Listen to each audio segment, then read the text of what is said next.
If your iPhone isn't showing text message notifications, here's a simple step-by-step guide to fix it.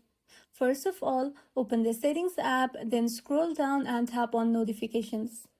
Next, look for messages in the list and tap on it. Here, make sure Allow Notifications is toggled on. Then, check that Lock Screen, Notification Center and Banners are all enabled. After that, ensure that Sounds is turned on so you can actually hear your alerts.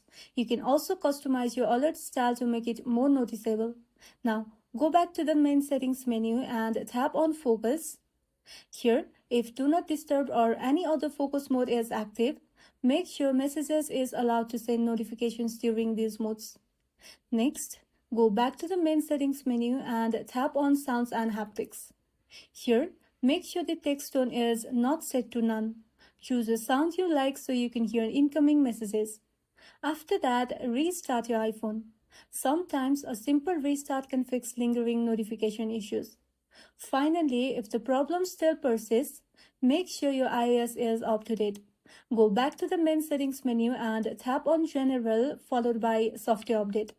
Here, install any available updates. And that's all. Your iPhone should now show text message notifications again. If this guide helped, don't forget to like and subscribe for more tips.